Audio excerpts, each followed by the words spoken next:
Welcome to this session.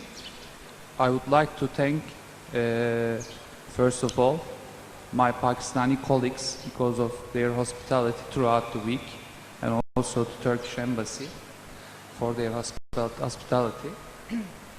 Could we please turn those lights off at the top?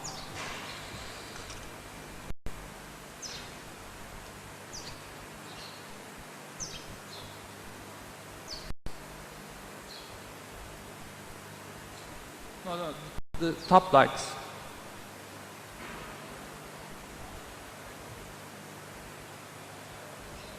I was born and grown up in Ankara, the capital city of Turkey.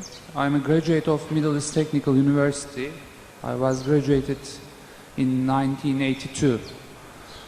Till then, I'm teaching at the same university. I was on leave for 2 years to Britain.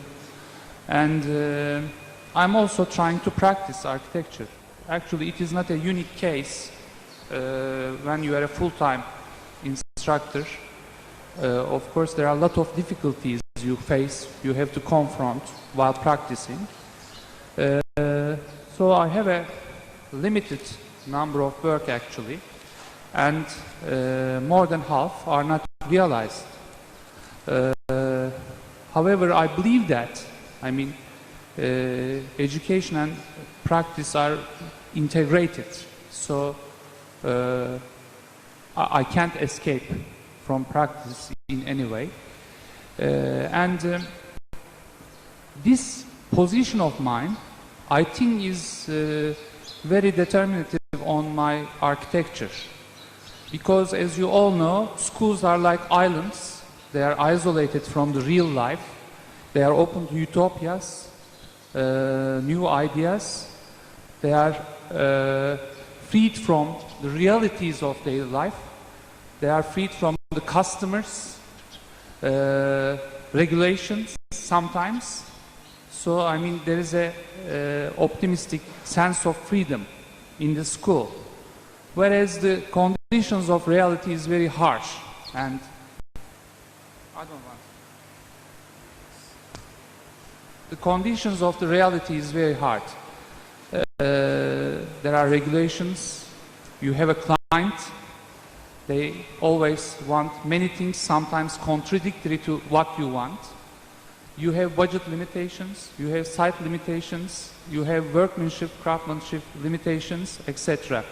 So these two cannot easily come together, and they have an assimilating and alienating effect on each other. So I think my architecture somewhat represents the togetherness of these two worlds.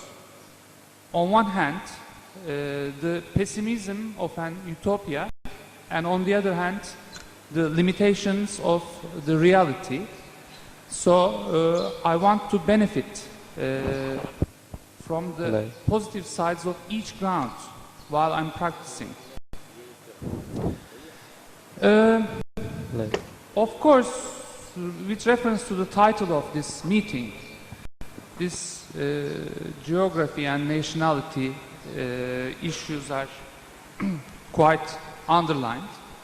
However, I must recall that I believe architecture have no nationality. All my references are contextual and open to change from project to project. So each project is a new adventure for me, having its own context, its own measures, its own realities. So it may open to its own solutions in that sense. So I don't have any pre-assumptions, pre-formulations, no engagement actually, but I try to be contextual in the sense that context is an unlimited word, where on one hand it refers to topography, geography, on the other hand it refers to culture, the way people are going to use the building. It, of course, in a very large sense, refers to a sense of contemporariness, I think this is a very important concept for me.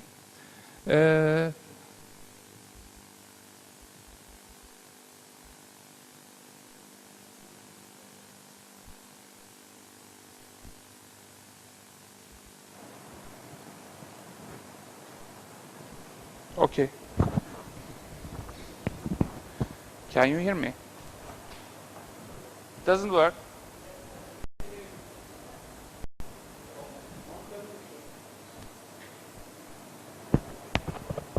Okay.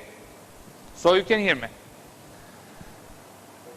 So in that sense, contextuality is, I think, my major domain of architecture.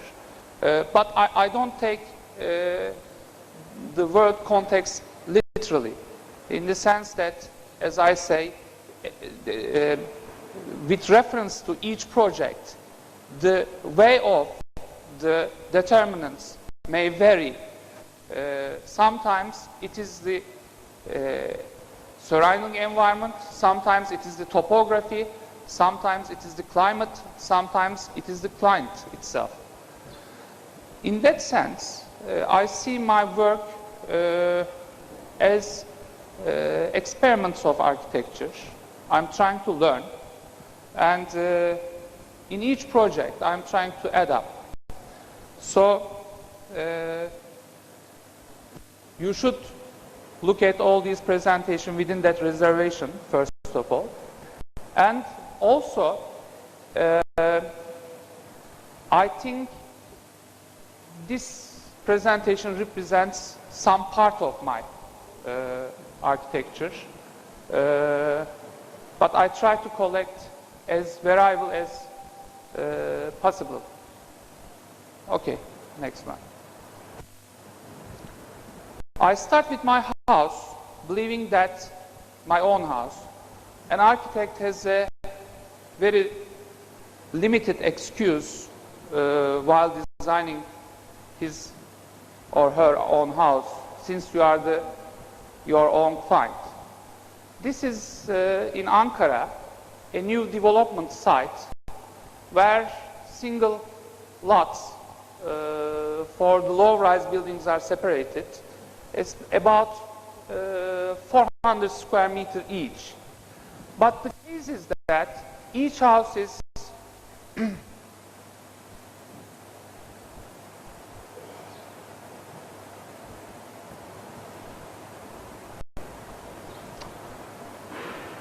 it doesn't work. Can May you I have have another something pointer? like this? The case is that the houses are detached on one side, so you have to make twin houses or detached houses. Mr. Guzer, it's working now.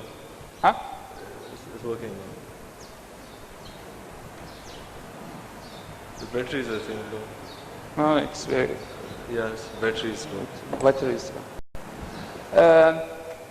Battery here, considering that fact that is coming from the site, this is a site at about 13 meters to 30 meters. I tried to turn inside to land and to create a kind of a courtyard. So all these walls are closed, assuming that a neighbor will come here. So I tried to create an introverted space. So there is a natural slope on the side. So half story up is the entrance floor, and I have a ramp to the garage, to the downstories. I have the ground and the first floor plan here. The general logic is putting all the functions around the house. We have the kitchen, very small study room here. We have the living room and study here. And on the upper floor, this is an atrium, a gallery. And there are two sides. One is for myself and my wife, and the other one is for the children, and we connected it with a bridge. Next one, please. Here you can see the bridge, and this is the courtyard. Even that closeness is strained with the landscape, so those bushes will make a sense of wall on the open side of the courtyard as well. And the whole atrium is transparent to light and the courtyard. So you can see while you are passing from the bridge, the courtyard, from each room, the courtyard, and mother and father can see the children from their windows. So this is the surrounding space underneath the bridge. Yes, please. So this is the study at the end of the one part. It took nearly 2 years to construct it.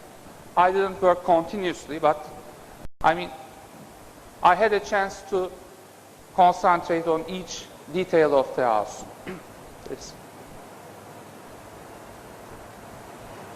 This is very near to our house, actually.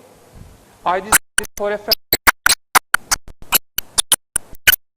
This was originally an existing house, but I mean, it was a kind of a, we call it cooperative house in Turkey, where people come together and produce hundreds of the same of the houses, and it had a kind of a typical vernacular type of a roof and very small windows, and there were lots of rooms. So we tiered the house in a way that only the skeleton had left, and we opened a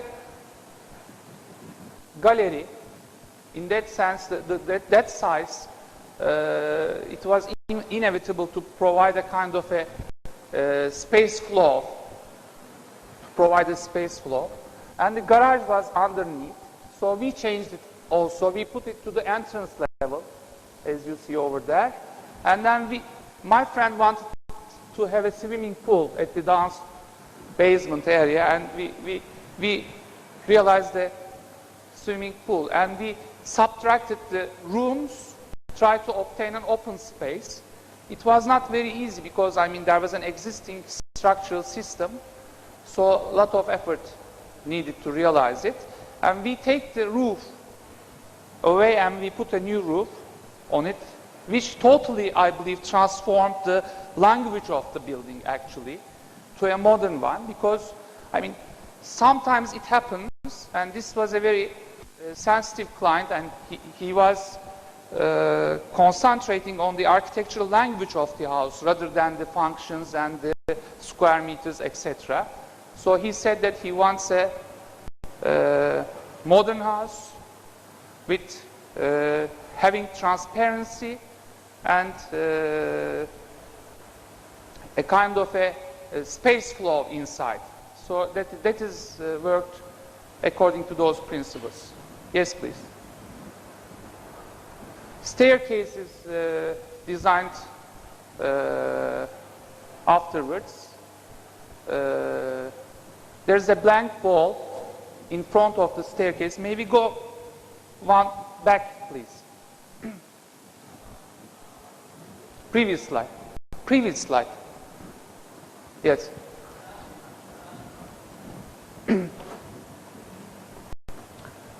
As you see in elevation, this is totally solid, the front of the staircase, and we get light from the both sides.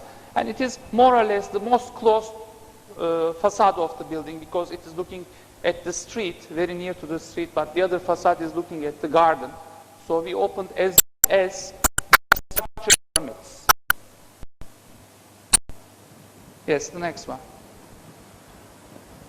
So this, no.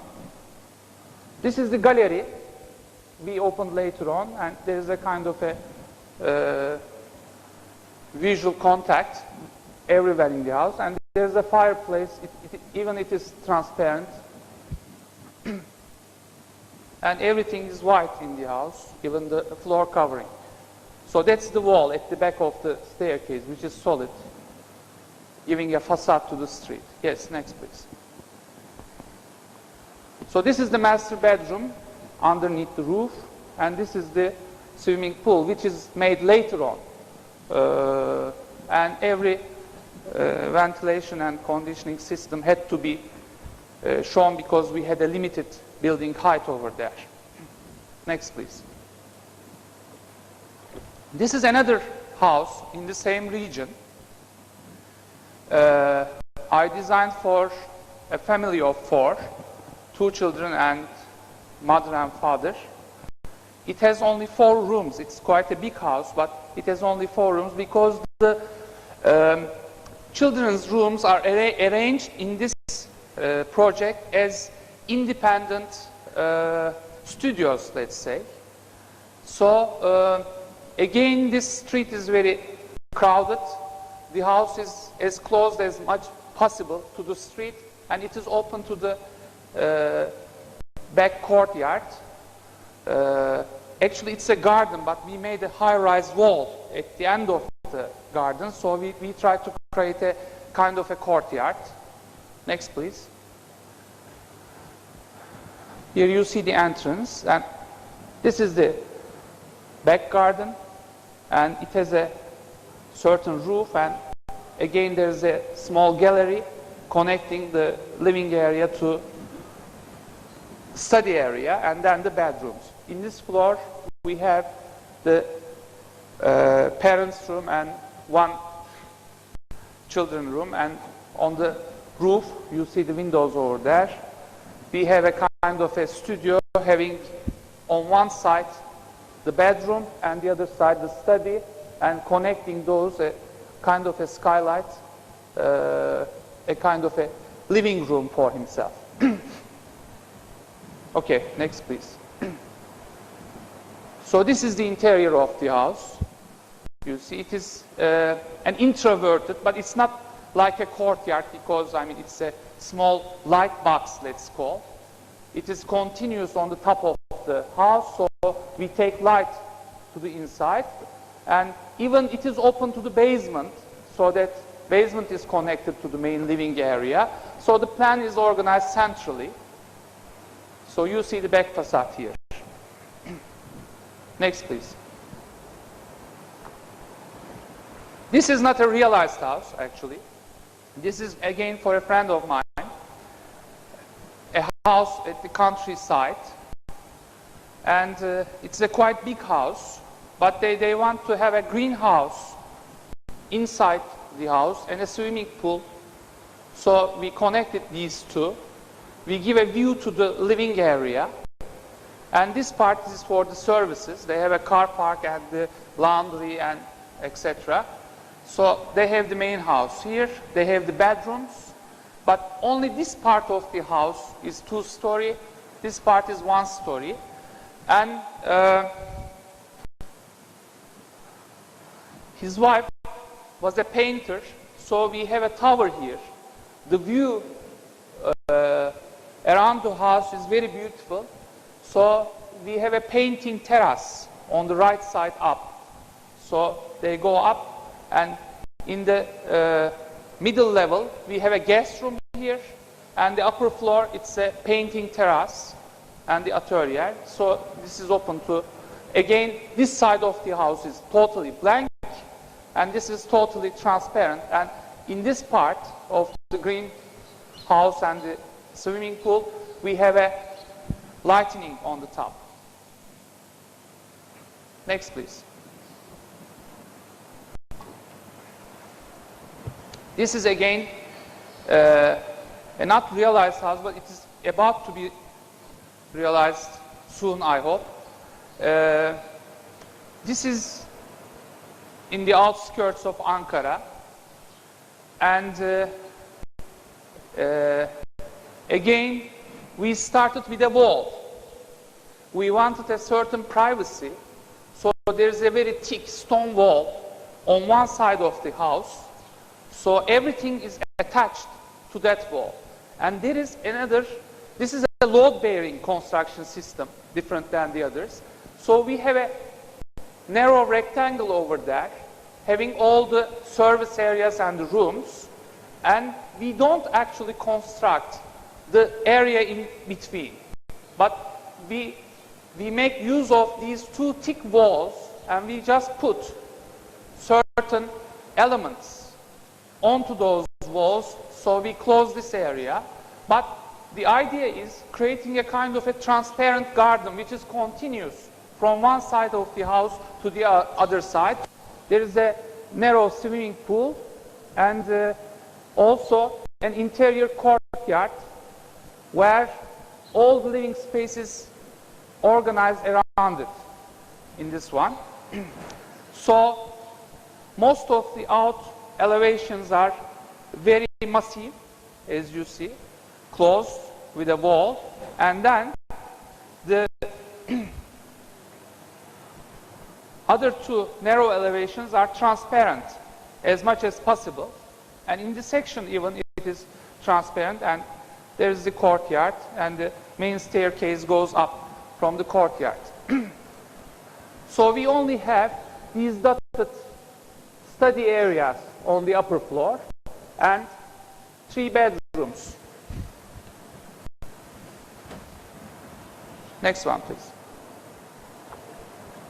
This is an high-rise block. The public housing in Ankara have a certain difficulty since the land is very limited and you don't have enough space to create a sense of urbanity in that area. So, and it is a custom that we usually have symmetric plans where we have 4 or 6 or 2 different apartments gathered around a kind of a service core. And here we want to break it in the way that, I mean, this is oriented to 3 possible view, addressing possible views, and this part was full of other blocks. So we want to limit it on that side, and we put all the circulation elements at the core. And these are typical floors, but at the top and at the bottom we have the duplex floors, so there are maybe 4 or 5 plan types in a single building. This is done for a construction company called Elite. This was an experiment. After we realized it, they became more courageous about making different plans in a block. The next one will be that example. Let's see the next slide. This is the interior of the elevators and the staircases of the block. So it is a panoramic type of a thing, so you can see the other blocks when you go up. Yes, next one. Then we started to work on a different proposal for the same company. The land was bigger, so there was a chance to make a kind of a urban space in between. And we nearly introduced more than 20 plan types in the same block. Here a similar position was existing. This was a very crowded road, and there was a hill over here full of buildings suddenly going up. So we wanted to close the building to this elevation as much as possible, but create a transparent elevation on the other side where most of the living spaces are oriented. And we also have 3 blocks which have 4 living units inside. There is a significant level difference from here to here. So there are garages over here, and the up part of the garages are used as terraces, which the duplex houses over there use those as gardens, and the others use the other side. So it's a vice versa plan. But they are oriented all to the common area that is tried to be designed around here. And we have a kind of a public space over there using the difference of the topography at the right side. Yes, next one, please. Yeah, you can see here that level difference and the staircases. So this will be again a brick construction. This is now maybe halfway. Some part of the building had been already constructed, and you can see the different plan types here.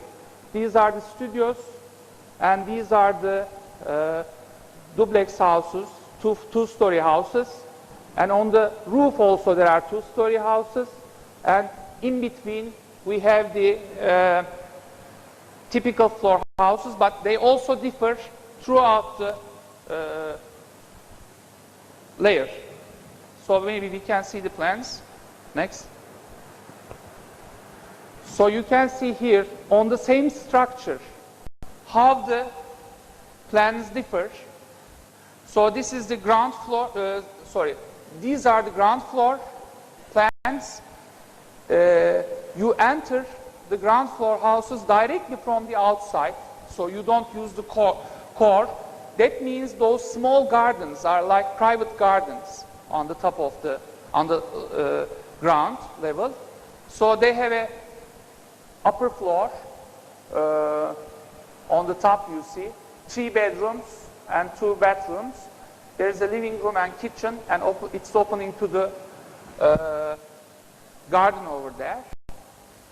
And in a typical floor, we have one special unit here, another unit here, which is all rooms and the living space looks towards here. And we have 2 units, only living spaces are looking towards here with the kitchen, and the rooms are looking the other way around. And on the roof floor, we have different types of double-story houses, again, whose plans are vary from here to here. You have one here, you can see this is, for example, living room, kitchen, and the staircase. When we go up, we have 4 rooms and 2 bathrooms here. Of course, I mean, it was a very difficult experience since to provide one structure for all different plan types and to put all the wet spaces on the top of each other. So it was like a puzzle more than architecture. Yes?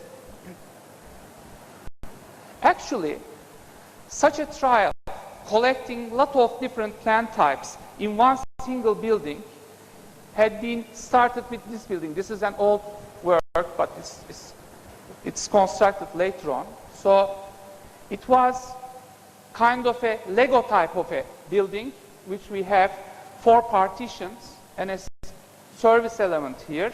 So we could easily unify these as to one space, or use 2 studio spaces or 1 room spaces, or a bigger flat, or even some 2-level stories. So it's all reflected to the elevation of the building in the way that you can see on the up there are big openings, and this part is continuous because they are typical floors, and the other part there are the studios, etc.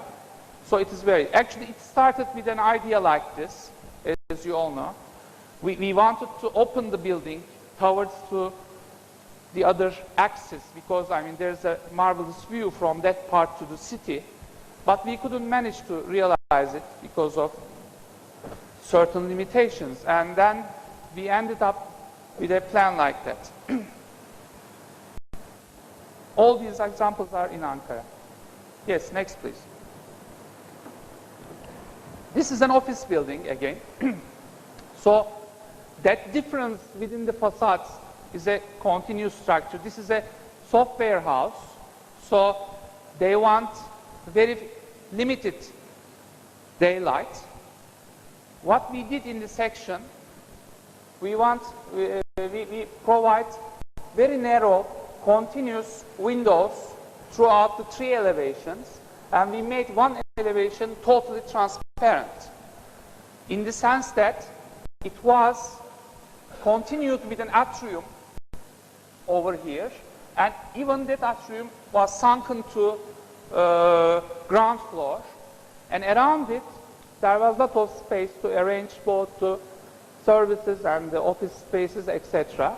So it is a very simple grid actually, and that curiosity to take light to the basement floor, there is a kind of a window at the back of the building trying to take back to the light, to the basement floor. So this is the entrance facade, and maybe you can see very limited on the edges. very narrow type of fenestration over there, because all will be covered with the computers, and it will be a kind of a introverted building. Yes, next please. So you can follow it on the section. Here, the idea is creating a secondary facade, which is very contrary to the blackness of the exterior facade at the inside, surrounding the courtyard, as if there is an existing another building which is open to the courtyard. So this interior elevation had been studied as a kind of a second building, which is very controversial to the language of the first one. It is not reflected to, maybe very few images are here. So there is an elevator on the front going to the top.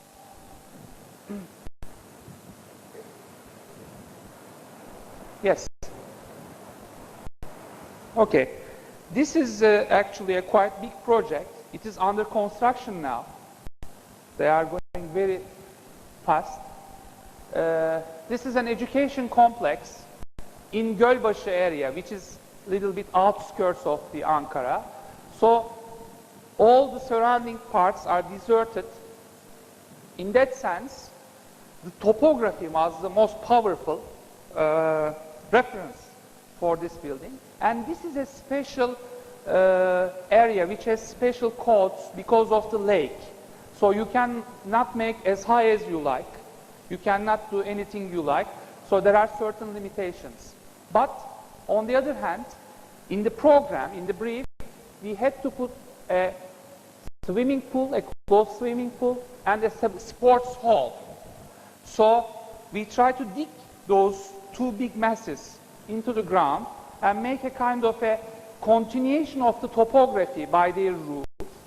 So this part is all open to lake view, and the planning principle is very simple.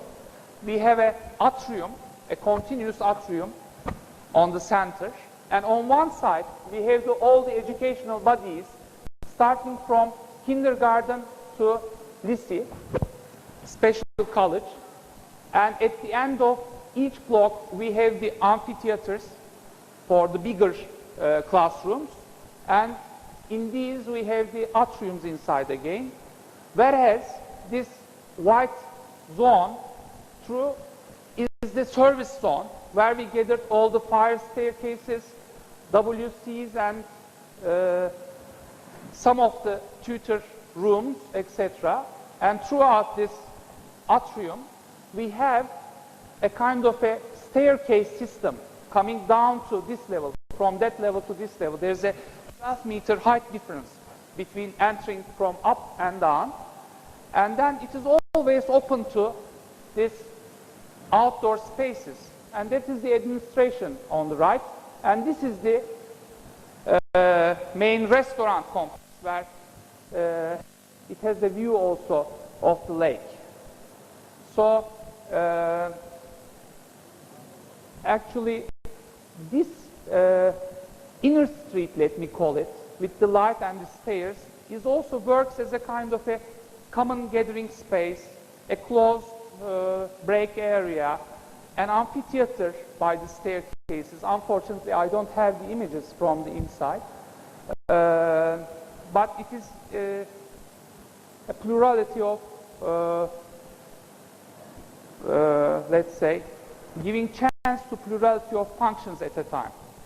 Now, I have realized more than maybe 5 school projects I had a chance. I like to deal with school problems, educational problems, and I think my starting point was Hermann Herzberger's idea on the school. He says that any school, any education medium is the simulation of the city.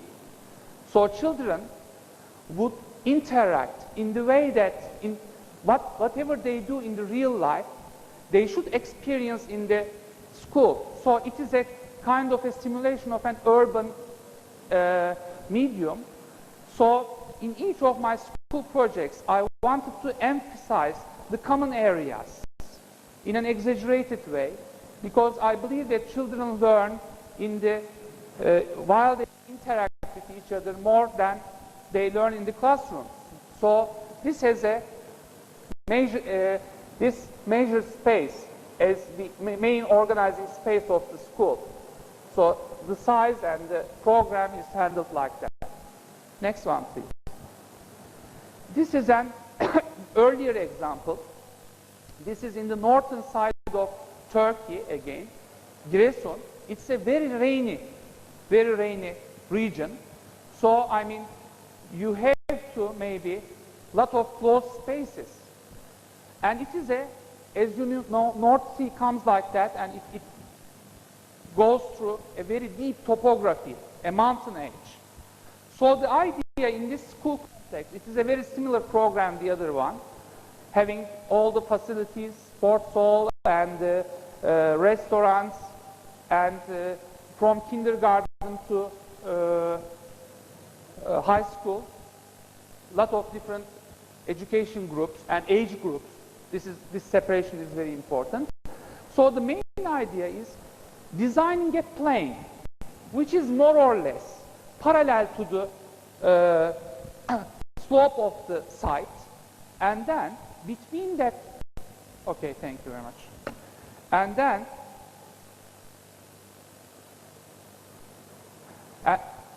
we designed a kind of a plane that is put on the top of the slope, more or less with the same slope, and then we started to cut out certain areas to obtain the courtyards, and then we obtained different levels to contact with the building. So both in the first example and in this one, children have an opportunity to directly go to the garden nearly from every level by making use of this plan. This is the sports hall, swimming pool, and this is the sports hall, and this is the cafeteria as a kind of a main gathering space, and we have the library here, which has a kind of an important sea view. So there's a kind of a rounded continuous table over there, and we have the lycée at the top. So there is a logic in all of these schools that children climb high as they educate. So they have a target. So they have to reach to the top as they pass time. So it's always, another courtyard is always their dream. So it is like that. And this is a story tower attached to the kindergarten. So it is used like that actually. The kindergarten children take the child to this tower, and they tell these stories 15 minutes every day. So this is as well program, and this is the administrative part in the courtyard. So you can see in the plan the slopes, how deep it is, and these courtyards. There are level differences between these courtyards as well. And at the top, this was not realized actually. We have the apartment houses for the children who are going to come outside this region. Next, please. This is another school in Ankara. This again started to be constructed. We have a very similar principle, but this time the site is very small and the program is very dense, and unfortunately they have building rights to do that.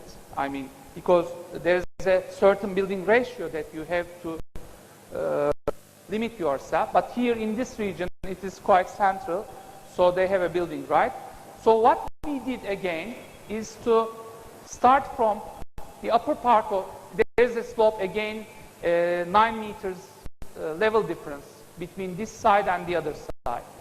So what we did is we entered from here, and then there is a continuous atrium, an urban space, heart of the city, let's call. And then we have the educational building here where we gathered all the classrooms. And we have the administration and the sport complex. And underneath this plaza, we have the multifunctional room. We have the auditorium, let's say. And then here, as you can see, you can also enter from the other way around. You can also enter from here different levels. So when you enter from here, it's only 2-story high, and you can enter to any level from other. So we try to break the high-rise character of the building in that way. And this roof is attached as if it is somewhat alien to the building. So we increase the sense of alienity by making its form a little bit out of the geometry. So there's a system of galleries and staircases underneath. It's like a shopping mall, maybe. It's a building type children like. They get the skylight, and there are a lot of facilities around this atrium, and they can reach to any of these buildings. Yes, next please. So we have the 3D drawings. So you can see, and the roof is, as you can see, the buildings are very massive, having bricks again on the facade. However, between the roof and the buildings, there is the glazed surface. So the roof is as if it is flying in the air and it is not touching to the building. So it becomes an independent alien structure to the building, covering the whole, as you can see in the drawing. Sorry. Yes, next please. This is a realized project. İnönü University is at Malatya, at the eastern side of Turkey. And it's a very new university. Actually, they had an originally library building here, but it was converted into a computer center, let's say. And similar to most of the campus universities, it has a main alley, a pedestrian road, and around that they have a vehicular traffic. So each of the buildings are served by the vehicles from the back, and they are facing to the main pedestrian alley. So we had a lot of this. This is the main administrative building, and this is the educational faculty, and this is the old library building. They asked us to realize a kind of a library building here. This project is a collaborate project with Gönüllü Ev Yapan, actually, another professor in the Middle East Technical University. So what we, first of all, we started to think about the libraries. They are using their importance, and it is in the age of digital knowledge. I mean, it became very possible to reach the knowledge within different mediums, etc. So people are using the library buildings less frequent, and they only became attractive as a social medium, and some certain specific cases, plus I mean, it is a nostalgic case, I believe. The library is you smell the books, etc. So we asked the question at the beginning, how can we revitalize the concept of library, and how can we carry it to the center of the, let's say, students. And then what we did is we had a program where we put a kind of an audiovisual center. They can borrow DVDs and films and watch these. And we make a kind of an exhibition area, shops, they can buy books, etc. So this became a passage through the bus stops to the main alley. So any student coming to the central bus stop will have to pass through the library building they can either join the library, but at least they are going to feel the atmosphere of the library, but there are a lot of functions that they can use. So this building consists of 2 blocks. This is the main, let's say, social and cultural activities, and this is the library building. Next slide, please. So this is the passage. Again, there is a level difference. They can go like that, or they can pass here and they can go downwards like this. At the end, we have the auditorium. They can either go directly from here underneath this auditorium. We have the cafe, or they can use this staircase and join the bus stops. However, this is the main library building, and we have an atrium here. We have a continuous staircase. We have the reading stock here on the bottom side, facing to the alley, and we have the book stacks on the top, and we have services and private rooms at the edge. You can see at the section, this is the alley level, the main pedestrian level. So they enter the library from here, and the frontal part is like this to catch the scale of this side of the campus and to catch the scale on the other side, the other building. However, the library is a background, and the atrium in the middle turns to the facade in the way that, I mean, it gets like. Next slide. So here you can see the atrium, how it comes here and goes down like this. So it is a gradually changing light quality in the building, which means, I mean, you can find any type of a privacy inside the building. And also, it is totally transparent. However, you can go to more private areas. Again, all the air conditioning system, ventilation, etc. is exposed inside the brick. So this is the main entrance. This is the main passage. This is the auditorium. This is the alley. And at the basement, we have the storage rooms. And this is the main level. So there is a continuous staircase and the atrium. So this is like a street, inner street. You can practice all library at a time. Next slide, please. So there are different halls in the wall, limited or open, or directly to the light. So you can feel different experiences throughout the interior space. This is the auditorium room, very small one, but I mean anybody can borrow anything and watch it. So the building construction technology is very limited comparing with Ankara and Istanbul here in Malatya.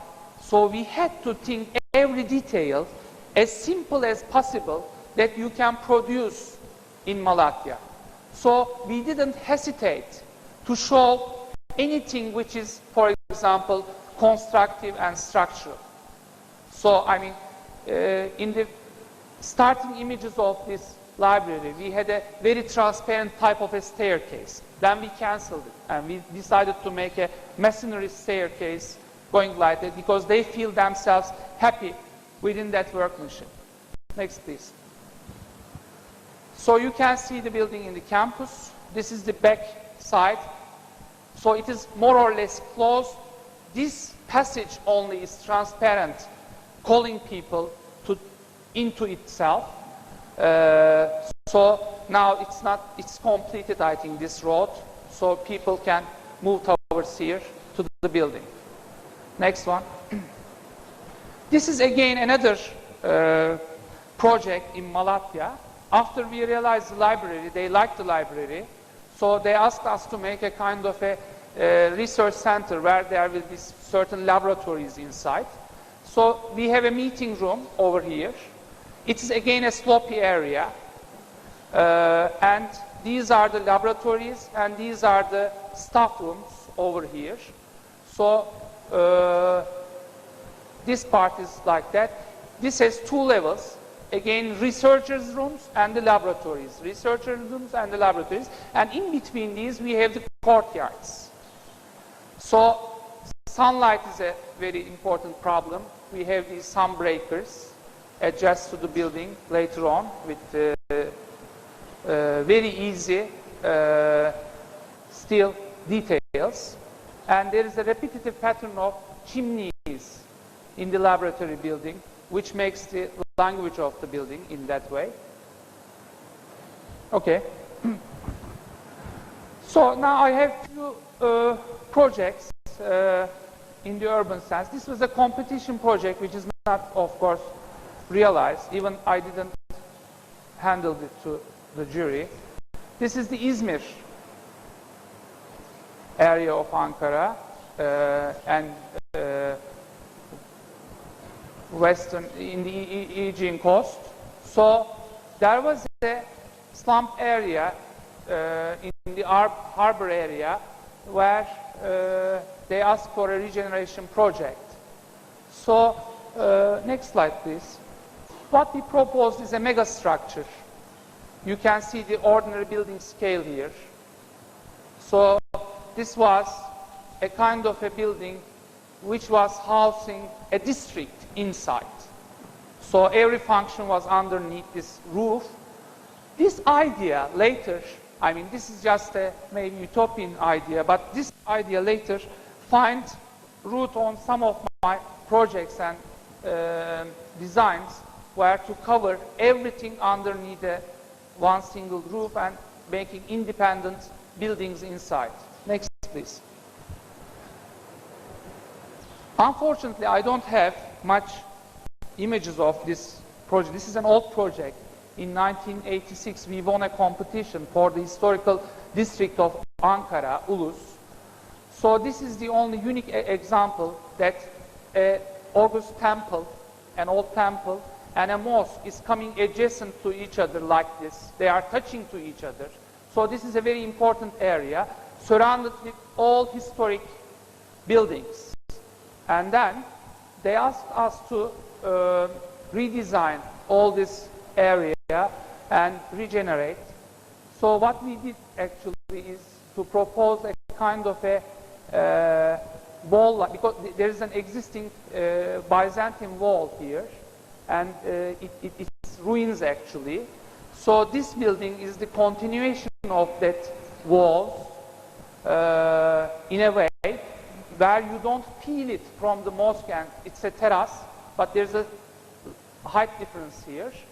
And on the other edge, you have a kind of an arcaded wall trying to define the plaza over here, the square over here. This is an archaeological site, so it's not permitted to make any building. So we preserved it by making a kind of a plaza, hoping that one day it will be digged down and etc. I don't now get into the details, but you can see the shops at the background. And these are the elements on the top of the building. Still, it's an unlimited terrace. However, I mean, it gives a feeling of a boundary over here. Next, please.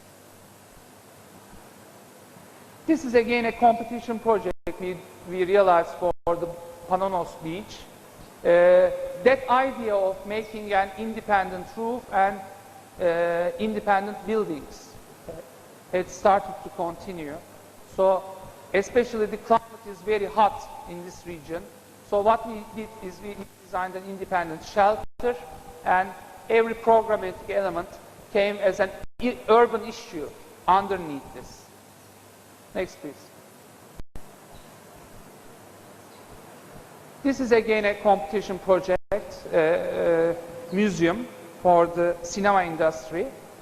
So it is in Antalya, again a very hot region, and we designed certain structural elements and a fenestration, a kind of a shade sun breakers inside these, and that make all the elevation.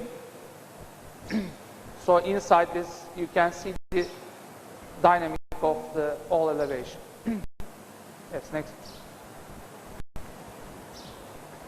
Again, this is a